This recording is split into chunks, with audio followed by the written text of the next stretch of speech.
Oke, shalom. Selamat siang. Selamat nikmati berkat Tuhan. Hari ini saya memberikan sebuah renungan dari Daniel 3 ayatnya yang ke-16 sampai ayatnya yang ke-18. Bukti imam yang kuat berakar dari pengalaman akan Tuhan yang benar. Keberanian untuk menghadapi tantangan dalam masa pengujian dan kesetiaan pada panggilan Tuhan.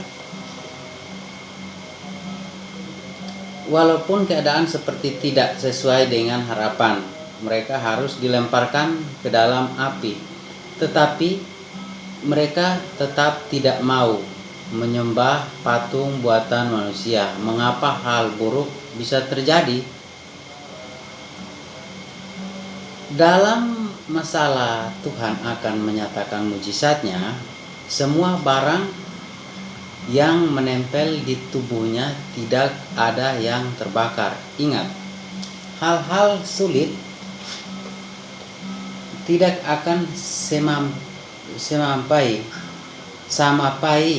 membinasakan kita. Namun dalam masalah ada hal-hal yang Tuhan ingin kita lepaskan atau bakar. Hal-hal yang harus dilepaskan atau dibakar pada saat kita mengalami proses pemurnian. 1. Kesombongan.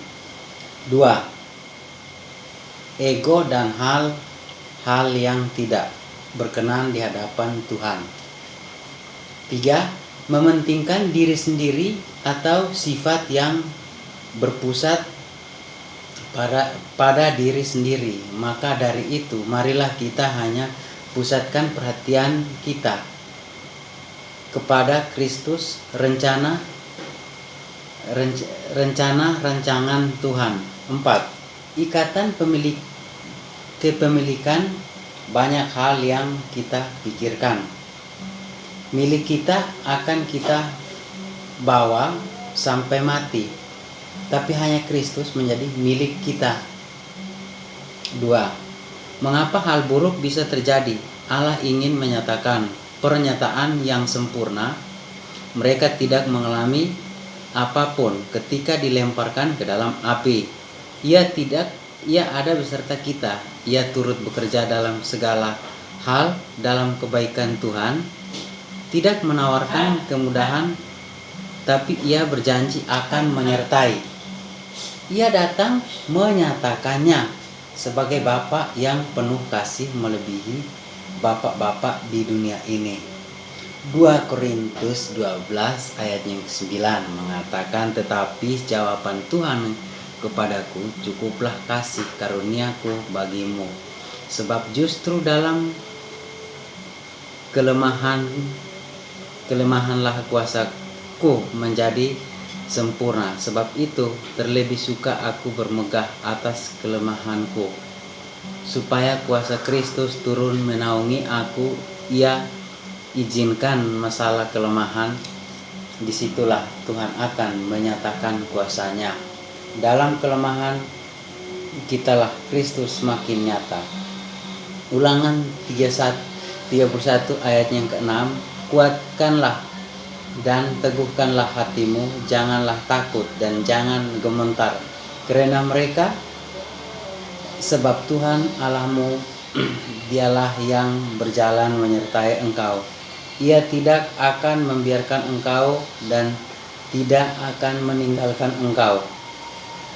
3. Dalam masalah buruk kita bisa menjadi saksi Tuhan, berjalan bebas di tengah masalah, menebarkan bau arum Kristus, seperti dikatakan Daniel 3 ayat yang 24 sampai 26. Kemudian terjatuhlah raja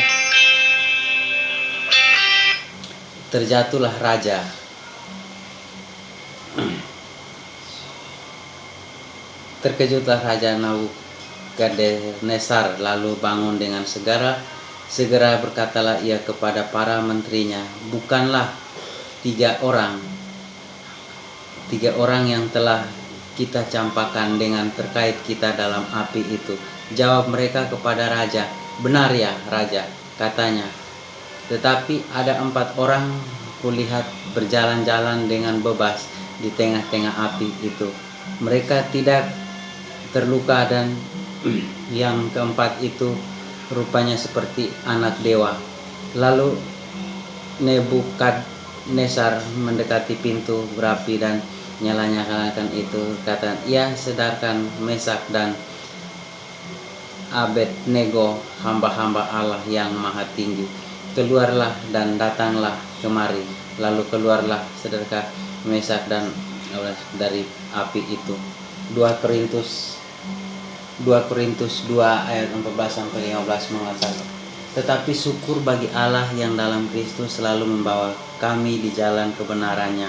Dengan perantaran kami Ia menyebarkan keharuman pengenalan akan Dia di mana-mana.